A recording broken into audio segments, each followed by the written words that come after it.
ሰላም ሰላም ውድ የቻናሌ ተከታታዮች እንደምን አላችሁ? ዛሬ የ12ኛ ክፍል የታሪክ ትምህርት የዩኒት 8ን የመጨረሻ ፓርት ለማየት እንሞክራለን። በባለፈው ስለ ኢሌክሽን፣ ስለ ፌዴራል ዲሞክራቲክ ሪፐብሊክ ኦፍ ኢትዮጵያ ብሎም ስለ ኢትዮ ኤርትሪያን ጦርነት የተወሰኑ ፖይንቶችን አይተናል። አፍተር the 1995 endorsement of the Ethiopian Constitution, the Federal Democratic Republic of Ethiopia was established, and it had a federal state structure with a parliamentary form of government. Federal Democratic Republic of Ethiopia had its own prime minister called Meles Zenawi and President Negasu Gidada, Dr. Negasu Gidada. And we have seen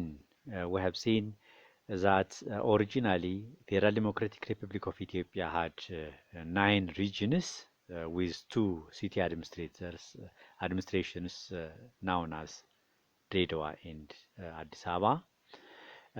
And as well, we have seen the elections, the history of elections in Ethiopia, the fact that formal political election was started during the 1955 revised constitution, and during the Derg government nominal election was held, and PRDF government conducted 5 elections, the first being held in 1990, and probably the most important unique election was the 2005 election, in which the people participated strongly, and the political parties were strongly involved in this political election. Another significant election was the so-called 2010 and 2015. In short, Ethiopian elections were held or are held within 5 years interval, especially during EPRDF government. And lastly, we have seen the Ethio-Eritrean conflict from 1998 to 2000. The fact that this conflict was caused by the invasion of Ethiopia by Eritrea in 1998, counter-offensive of Ethiopians against the Eritrean invaders, and 2 powers, namely America and Rwanda, tried to mediate the conflict between Ethiopia and Eritrea. Finally, this conflict was solved by Algiers Agreement in 2000 year, and these were some of the points that we have seen previously. To proceed to decision entitled Socio-Economic Issues, there was a high shift of economic system from command economy to market economy with the EPRDF government. እንግዲህ ይሄን ሶሾ ኢኮኖሚ ስናይ በኢህአዴግ ስልጣን ላይ ከወጣ በኋላ በ1991 ዓመተ ምህረት የደርግ ፔሪድ የኮማንድ ኢኮኖሚ በማርኬት ኢኮኖሚ ተተክቷል። በደርግ ወቅት የኢትዮጵያ የኢኮኖሚ ሲስተም ኮማንድ ኢኮኖሚ ነበር። እንግዲህ ይሄ ኮማንድ ኢኮኖሚ በዋናነት መንግስት የገበያውን ሁኔታ የሚቆጣጠርበት ሲስተም ነው። ዋጋ የሚተምንበት፣ የተለያዩ ኢንተርፕራይዞች በመንግስት ቁጥጥር ስር የሚሆኑበት ሲስተም ነው። ሶሻሊዝምን መሰረት ያደረገ ኢኮኖሚክ ሲስተም ነው። ይሄ ኮማንድ ኢኮኖሚ በኢህአዴግ ዘመን ወደ ፍሪ ማርኬት ተቀይሯል። በፍሪ ማርኬት ተተክቷል፣ ሊተካ ይችላል። The private sector was labeled as oppressor and opponent of rather than a partner for national development. እንግዲህ በዚህ በኮማንድ ኢኮኖሚ አንደኛ ገቨርንመንት had the maximum intervention in the economy፣ መንግስት በከፍተኛ ሁኔታ በኢኮኖሚ ላይ ጣልቃ ይገባል። እንደገና ፕራይቬት ሴክተሩ ኦፕሬሰር ነው የሚባለው። ኦፕሬሰር እና የናሽናል ዲቨሎፕመንት ጠላት ኦፖዘር ተደርጎ የሚወሰደው። The government was involved even ኢን ኤቭሪ ስሞል ሪቴል አክቲቪቲስ በዚህ በኮማንድ ኢኮኖሚ መንግስት በጥቃቅን ችርቻሮች ሳይቀር ጣልቃ ይገባል። ህዝቡን የሚሸጥበትና የሚገዛበትን ዋጋ የመተመን ኃላፊነት አለው። ብዙ ኢንተርፕራይዞችን መንግስት ነው የሚቆጣጠረው። ሶ ፕራይቬታይዜሽን የለም። ፕራይቬት ኢኮኖሚ ፕራይቬት ትሬድ እየተዳከመ ነው በዚህ በኮማንድ ኢኮኖሚ። እንዲያውም አንድ ሰው ካፒታሉ ምን ያክል ነው? 500,000 ነው። 500,000 ብር ነው ካፒታሉ እንዲሆን የሚፈቀደው። ከዛ በላይ ከሆነ በመንግስት ይዘረፋል። ሶ ኒርሊ ኦል ዘ ኢንተርፕራይዝ ዌር ገቨርንመንት አውንድ። በዚህ በኮማንድ ኢኮኖሚ ሁሉም ኢንተርፕራይዞች በመንግስት ቁጥጥር ስር ናቸው ነው። ፒአርዲኤፍ ሊድ ገቨርንመንት ደግሞ ኢንትሮዲውስ ያደረገው የኢኮኖሚ ሲስተም ቤዚካሊ ፍሪ ማርኬት ኢኮኖሚ ነው። ፍሪ ማርኬት ኢኮኖሚ ነው። ይሄንን ሶሻሊስት ኮማንድ ኢኮኖሚን አቦሊሽ በማድረግ ፍሪ ማርኬት ኢኮኖሚ ኢንትሮዲውስ አድርጓል።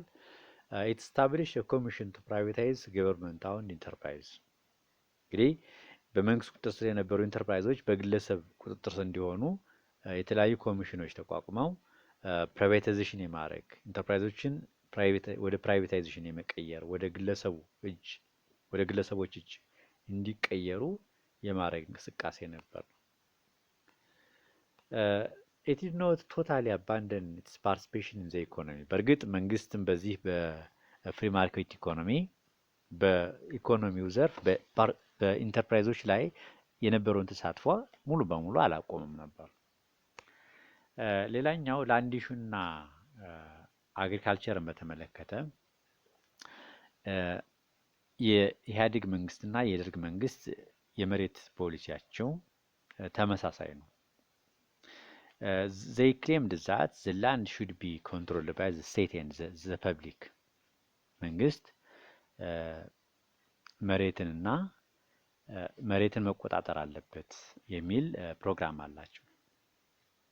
ወይም ደግሞ in other words መሬት የህዝብና የመንግስት ነው የሚል ፖሊሲዎችን ይከተላሉ። ኢህአዴግ መንግስትም የደርግ መንግስትም ሰው ተመሳሳይ የሆነ የመሬት ፖሊሲ ነበራቸው ነው። ኦፍኮርስ ዓመተ ምህረት ባካሄደው ናሽናላይዜሽን ኦፍ ላንድ መሬትን በመቆጣጠር ኢት ሜድ ላንድለስ ፔዛንትስ ላንድ ኦውነርስ፣ መሬት የሌላቸውን አርሶ አደሮች የመሬት ባለቤት ማድረግ ችሏል። ሌላኛው ዘደርግ ዲድ ኖት አሎው ፔዛንትስ ቱ ሴል ዜር ላንድ። እንግዲህ በዘመንም ሆነ በኢህአዴግ ዘመን መሬት አይሸጥም አይለወጥም፣ መሬት የመንግስት ነው የሚል ድንጋጌ አለ። አንደር ኢፒአርዲኤፍ ገቨርንመንት ላንድ ዋዝ ስቲል ፕሮፐርቲ ስቴት ፕሮፐርቲ። ተመሳሳይ ነው ከኢህአዴግ ከደርግ ዘመነ መንግስት ጋር የኢህአዴግ የመሬት ፖሊሲም agriculture has extended significant progress and improvement። እርሻ በዚህ በኢህአዴግ ዘመን በከፍተኛ ሁኔታ የእርሻ ኢኮኖሚ significant progress አሳይቷል። the country's economic policy was declared to be agricultural lead። እንዲሁም የሀገሪቱ የኢኮኖሚ ፖሊሲ እርሻ መር ነው። እርሻው ይመራል፣ ከዛ ኢንዱስትሪው ይከተላል ነው። አርሊ ይባላል የሀገሪቱ ዋና የኢኮኖሚ ስትራቴጂ። አርሊ ምንድነው? አግሪካልቸራል ሊድ ዲቨሎፕመንት ኦርጋናይዜሽን፣ አግሪካልቸራል ዲቨሎፕመንት ሊድ ኢንዱስትሪያላይዜሽን ማለት ነው። as well the PRDF government gave priority to the development of infrastructures. It allowed the highest budget for road infrastructure and education since the mid 1990s. በተለይ በ1990ዎቹ የፒአርዲኤፍ ገቨርንመንት ለትምህርትና ለመንገድ ግንባታ ከፍተኛ የሆነ በጀት ይበጀት ነበር ነው። ሰው የመሰረተ ልማት ማስፋፋት ሌላኛው የፒአርዲኤፍ ገቨርንመንት ትኩረት የሰጠው ጉዳይ ነው ማለት ነው። ሌላኛው ሩራል ኤሌክትሪፊኬሽን ነው። ኤሌክትሪሲቲን ወደ ገጠሩ ማህበረሰብ ማስፋፋት ሌላኛው የፒአርዲኤፍ ገቨርንመንት ፕሮጀክት ነው። በተለይ ሩራል ኤሌክትሪፊኬሽንን ወደ ገጠሩ አካባቢ ኤሌክትሪሲቲን ለማስፋፋት የሚያስችል ፕሮጀክት ነበር። ይሄም ፕሮጀክት ምን ይባላል? ዩኒቨርሳል ኤሌክትሪፊኬሽን አክሰስ ፕሮግራም ይሰኛል። በዚህ ፕሮጀክት አማካኝነት there was improvements in the rural electrification. The government plans to expand telecommunications. ኤሌክትሪፊኬሽን ብቻ አይደለም፣ የቴሌኮሙኒኬሽን መሰረተ ልማቶችንም እንደዚህ ለማስፋፋት ኢፒአርዲኤፍ ገቨርንመንት ብዙ ጥረት አድርጓል። ሌላኛው ሃይድሮፖለቲክስ ኦፍ ዘ ናይል ነው። የናይልን ሃይድሮፖለቲካ የውሃ ፖለቲካ ስንመለከት ሁለቱ የእንግሊዝ ቅኝ ግዛቶች ብሪቴንና ሱዳን አይሚን ኢጅፕትና ሱዳን ለብቻቸው የመጠቀም አዝማሚያ ይታያል።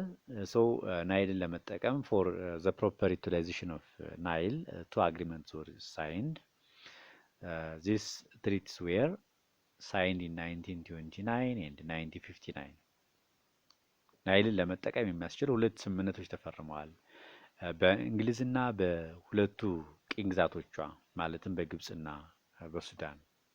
የመጀመሪያው በ1929 ዓመተ ምህረት ተፈረመው፣ ሁለተኛው ደግሞ በ1959 ዓመተ ምህረት። በ1929 ዓመተ ምህረት የተፈረመው ትሪቲ ዩቲላይዜሽን ኦፍ አባይን ለመጠቀም የተፈረመው ስምምነት በዋናነት ብሪቴንና ኢጅፕት ናቸው የተፈራረሙት። እንዲያውም በዚህ ስምምነት ሱዳን ራሷ አልተካተተችም። ሱዳንና ኢትዮጵያ አልተካተቱም። በእርግጥም በ1959 ስምምነትም እንደዚሁ ኢትዮጵያ አልነበረችም። በሁለቱም ስምምነት ኢትዮጵያ አልተሳተፈችም። ሁለተኛው ስምምነት በተለይ በ1959 ዓመተ ምህረት ናይልን ለመጠቀም በአንድ በኩል ብሪቴን በሌላ በኩል ደግሞ ግብጽና ሱዳን የተፈራረሙት ስምምነት ኢት ኤክስክሉድ ኢትዮጵያ ኤንድ ጊቭን ኖ ሼር ኦፍ ዘ ዋተር ኢትዮጵያን ኤክስክሉድ ያደረገ ልክ እንደ 1929 ዓመተ ምህረቱ ስምምነት ኢትዮጵያን ኤክስክሉድ ያደረገና ከውሃው ምንም አይነት ሸር እንዳይኖራት ተጋሪ እንዳትሆን ያደረገ ስምምነት ነው። እንዲያውም ይሄ ስምምነት ግብጽ አብዛኛውን ውሃ እንድትጠቀም 55.5 ቢሊዮን ኪዩቢክ ሜትር እንድትጠቀም፣ ሱዳን ደግሞ 18.5 ቢሊዮን ኪዩቢክ ሜትር እንድትጠቀም ያደረገ ስምምነት ነው። It created a watershed in the political history of the Nile Valley. እንግዲህ ዋተርሼድ ጥላ ያጠላ ነው። በሃይድሮፖለቲክስ ሂስትሪ ጥላ ያጠላ ስምምነት ነው። ያ ማለት ከዚህ በኋላ ኢትዮጵያን ኤክስክሉድ በማድረግ እነዚህ የእንግሊዝ ቅኝ ግዛት የነበሩ ሀገራት ማለትም ግብጽና ሱዳን ከዚህ በኋላም እንደዚሁ በተለያየ መልኩ ኢትዮጵያን ኤክስክሉድ በማድረግ ኢትዮጵያን የዚህ የናይል ውሃ ተጠቃሚ እንዳትሆን አድርጓል ማለት ነው። ኦፍ ኮርስ ኢትዮጵያ እኮ 80% እና ከዚያ በላይ የሚሆነውን የናይል ውሃ ኮንትሪቢዩት የምታደርግ ሀገር ናት። ይሄ ሆኖ እያለ ግን ኢትዮጵያ እንዳትጠቀም ተከልክላለች ማለት ነው በእነዚህ ስምምነቶች። In fact, an attempt to use Nile was started by Emperor Haile Selassie the First. ናይልን ለመጠቀም ለመጀመሪያ ጊዜ ላይንን ለመገደብ ሙከራ የተደረገው የታሰበው በአጼ ኃይለ ሥላሴ ዘመነ መንግስት ነው። but because of shortage of loans by the international community, Emperor Haile Selassie was unable to build dams in Nile. ናይል ላይ ግድብ ለመገደብ የሚያስችል ብድር አጼ ኃይለ ሥላሴ ከዓለም አቀፍ ተቋማት ማግኘት አልቻለም። ለምሳሌ ከወርልድ ባንክ እና ከአይኤምኤፍ እና ከሌሎች ለጋሽ ኃይሎች። በዛ ምክንያት አጼ ኃይለ ሥላሴ እንዳሰበው ናይልን ሳይገነባ ቀርቷል ማለት ነው። እንግዲህ ግድብ ናይል ላይ ለመገደብ የመሰረት ድንጋይ ማስቀመጥ የቻለው የኢትዮጵያ ጠቅላይ ሚኒስትር የነበረው አቶ መለስ ዜናዊ ነው። መቼ? በ2011 ዓመተ ምህረት። ይሄም የኢትዮጵያ ግድብ በኢትዮጵያውያን ብርቱ ተሳትፎ ሊገነባ ችሏል። እንግዲህ ይሄ ግድብ 6000 ሜጋዋት ኤሌክትሪክ ፓወር ማመንጨት የሚችልና ሁሉም ኢትዮጵያውያን የተሳተፉበት ታላቅ ፕሮጀክት ነው። በኢትዮጵያውያን ተሳትፎም እንደዚሁ ለፍጻሜ ሊበቃ ይችላል ማለት ነው። ኦፍኮርስ ግብፅና ሱዳን አሁንም ይሄንን የህዳሴ ግድብ ግንባታ ለማቆም የተለያየ ጥረት ያደርጋሉ። በተለይ በአሜሪካ ደጋፊነት ግብፅ በተለያየ ወቅት ይህንን የህዳሴ ግድብ ግንባታ ኢንተራፕት ለማድረግ ሙከራ ታደርግ ነበር። የመጨረሻው ሰብ ቶፒክ ዘ ሮል ኦፍ ኢትዮጵያ ኢን ፒስ ኪፒንግ ነው የሚለው። ኢትዮጵያ በተለያዩ ሀገራት ሰላም ለማስከበር የተለያዩ ኃይሎችን ልካለች። ለምሳሌ በላይቤሪያ፣ በሩዋንዳ፣ በሱዳን፣ በሶማሊያ በእነዚህ ሀገራት የሰላም ማስከበር ተግባራትን ሰርታለች። ኢትዮጵያ ፓርቲሲፔትድ ኢን ዘ ዩናይትድ ኔሽን ፒስ ኪፒንግ ኦፕሬሽንስ ዴቲንግ ባክ ቱ 1950ስ በ1950ዎቹ ጀምሮ ለምሳሌ በኮሪያ ጦርነት ዩናይትድ ኔሽን እና አሜሪካን በመደገፍ ለደቡብ ኮሪያ ድጋፍ አድርጋለች። በመቀጠል ለኮንጎ፣ ለሩዋንዳ፣ ለቡሩንዲ፣ ለላይቤሪያ፣ ለሱዳን በተለይ ሳውዝ ሱዳን፣ ሶማሊያ ለእነዚህ ሀገራት ከፍተኛ የሆነ ወታደር በመላክ ለሰላማቸው መስፈን ከፍተኛ አስተዋጽኦ አበርክታለች። እንደዚሁም 8297 ወታደሮቿን ለዩናይትድ ኔሽን ፒስ ኪፒንግ ኦፕሬሽን ኮንትሪቢዩት አድርጋለች። ኢት ኦልሶ ኮንትሪቢዩት ቱ ዘ አፍሪካን ዩኒየን ፒስ ኪፒንግ ፎርስስ ኢን ሶማሊያ ኦር አሚሶም ሶማሊያ ላይ ለተሰማራው የአፍሪካ ህብረት ሰላም አስከባሪ ኃይልም እንደዚሁ ኢትዮጵያ ከፍተኛ የሆነ አስተዋጽኦ አበርክታለች። ወደ 4395 ዓመተ ገዳማ የሚሆን ወታደር ኮንትሪቢዩት አድርጋለች። ኢትዮጵያ በዓለም ላይ ሰላም በማስከበርና ቴሮሪዝምን በመዋጋትም እንደዚሁ ሽብርተኝነትን በመዋጋት ከፍተኛ የሆነ አስተዋጽኦ አበርክታለች። በተለይ ሽብርተኝነትን ከሶማሊያ ለማጥፋት አልሻባብን ለመዋጋት ኢትዮጵያ ብርቱ ጥረት አድርጋለች ማለት ነው ከአሜሪካ ጋር በመተባበር። So this will be the last session of chapter 8. Thanks for staying with me.